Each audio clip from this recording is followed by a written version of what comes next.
और ये बड़ी खबर सामने आ रही है, बड़ी अपडेट मिल रही है जम्मू कश्मीर से, जहां पर आपको बताएं कि अनुच्छेद 370 के 2019 अगस्त में निरस्त होने के बाद केंद्र शासित प्रदेश के बाहर के 631 लोगों ने जम्मू कश्मीर में 386 कनाल और 128 वर्ग फुट जमीन खरीदी है। विधायक शेख एहसान अहमद के प्रश्न के उत्तर में राजस्व विभाग ने जम्मू कश्मीर विधानसभा को यह जानकारी दी। और इसके अलावा आपको ये भी बताएं, जम्मू कश्मीर में शॉपिंग मॉल, अस्पताल और कॉलेज के निर्माण के लिए गैर निवासियों को कोई जमीन आवंटित नहीं की गई है। जम्मू कश्मीर राजस्व विभाग ने कहा कि इन लेन देन से कुल 129.97 करोड़ राशि मिली है। जम्मू संभाग में सबसे ज्यादा लेन देन हुए हैं, जहां 368 गैर स्थानीय खरीदारों ने 90.48 करोड़ से ज्यादा की 212 कनाल, 13 मरला, 128 वर्ग फुट जमीन खरीदी गई, जबकि कश्मीर संभाग में 253 बाहरी लोगों ने 39.49 करोड़ की कुल कीमत की 173 कनाल, 7 मरला जमीन खरीदी। इसकी शुरुआत 2021 में हुई, जिसमें 57 खरीदारों ने 24 कनाल से ज्यादा संपत्ति हासिल की, जो हर साल बढ़ती हुई 2025 में अकेले 106 कनाल खरीदने वाले 158 खरीदारों तक पहुंच गई है। तो अगस्त 2019 में अनुच्छेद 370 के निरस्त होने के बाद केंद्र शासित प्रदेश के बाहर के 631 लोगों ने जम्मू कश्मीर में 386 कनाल, 128 वर्ग फीट जमीन खरीदी है। विधायक शेख एहसान अहमद के प्रश्न के उत्तर में राजस्व विभाग ने जम्मू कश्मीर विधानसभा को यह जानकारी दी। जम्मू कश्मीर में शॉपिंग मॉल, अस्पताल और कॉलेज के निर्माण के लिए गैर निवासियों को जमीन आवंटित नहीं की गई है। जम्मू कश्मीर राजस्व विभाग ने कहा कि इन लेन देन से कुल 129.97 करोड़ राशि मिली है।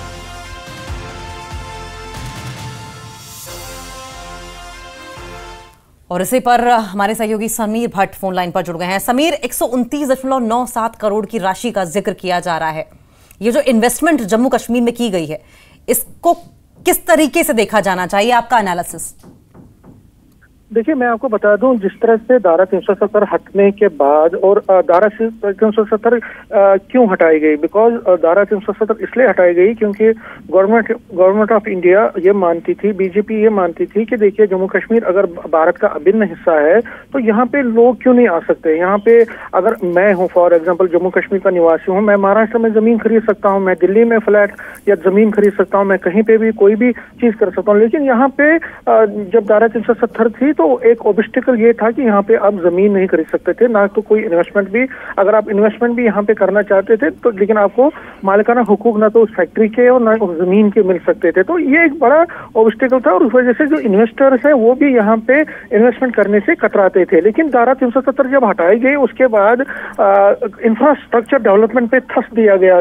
मतलब 5 अगस्त 2019 को जब धारा 370 हटाई गई, उसके बाद जो प्रशासन है, एलजी एडमिनिस्ट्रेशन है, उन्होंने जो यहाँ पे रोड्स की कनेक्टिविटी, बिजली और बाकी सुविधाएं जो एक इन्वेस्टर को चाहिए, उसके लिए उन्होंने प्राथमिकता दी। और 2021 से फिर लोगों ने यहाँ पे जमीनें खरीदना शुरू की, और जमीन खरीदने के बाद जो यूनिट्स हैं उसको इस्टेब्लिश करना शुरू किया। और आपने देखा होगा कि पिछले 3 से 4 सालों में, आज 25 है, 21 से ये जो प्रोसेस शुरू हुआ है, तो जो आंकड़े भी कह रहे हैं कि तकरीबन 631 लोगों ने जो है यहाँ पे जमीन खरीदी है। और उसका मतलब है कि इसमें एक बड़ा निवेश हुआ है, बहुत पैसा लोगों ने निवेश किया है। और एक तो जमीन खरीदी है, लेकिन उसके साथ साथ जो बड़ी बड़ी फैक्ट्रीज हैं उनको भी यहाँ पे इस्टेब्लिश किया जा रहा है। और बड़े जो मेजर इन्वेस्टिंग एजेंसीज हैं, कंपनीज हैं, इन्वेस्टर्स हैं, वो भी अब धीरे धीरे हालात की जो एक तरह से नॉर्मलाइजेशन का फायदा उठाते हैं, और जो प्रो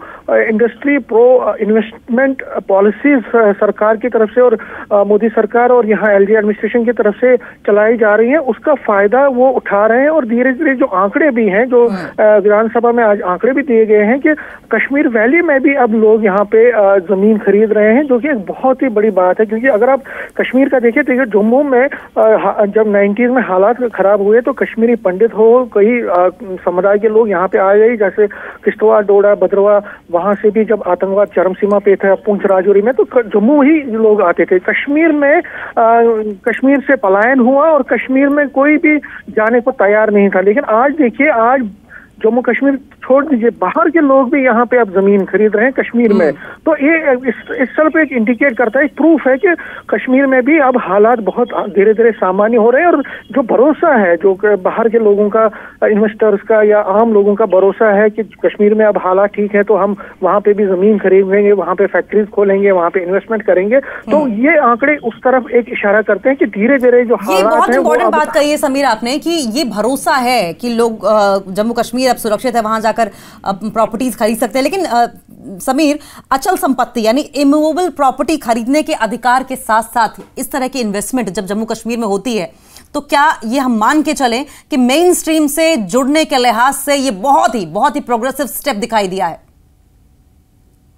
मेन स्ट्रीम के साथ इंसान तब जुड़ता है जब आपको एक अच्छी एनवायरनमेंट मिलती है, लाइफ की एनवायरनमेंट मिलती है, आपको एम्प्लॉयमेंट अपॉर्चुनिटीज मिलती है, जब आपको इन्वेस्टमेंट के अच्छे अवसर मिलते हैं। और अगर आप एक स्किल्ड एम्प्लॉय हैं या स्किल्ड यूथ हैं तो आपको अपॉर्चुनिटीज मिलती हैं। तो आज का जो वातावरण वो इसके लिए पूरी तरह से अनुकूल है। पहले करप्शन था, और पहले अनएम्प्लॉयमेंट थी, पहले एक क्योस था, और उसी का वजह से वहाँ पे बेरोजगारी की वजह से वहां पे स्टोन पेल्टिंग भी हो रही थी। एक सेंटिमेंट को हवा दी जा रही थी, और उस सेंटिमेंट को कैश करने के लिए पॉलिटिकल पार्टीज के साथ साथ जो सेपरेटिस्ट एलिमेंट्स हैं वो उसको कैश करने की कोशिश करते थे। लेकिन आज देखिए, आज हालात इतने बदल गए हैं कि स्टोन पेल्टिंग तो अब हिस्ट्री रह गई है, और जो आतंकवाद है वो भी अब दम आखिरी चरम पे है। लेकिन अब जो थ्रस्ट है, जो फोकस है, जो प्रायोरिटी है, जो एक जिस तरह से प्लान है, वो है इन्वेस्टमेंट का, वो है वहाँ पे नई नई फैक्ट्रीज का। पूरे जम्मू कश्मीर की बात कर रहा हूँ, और खासकर कश्मीर की बात कर रहा हूँ,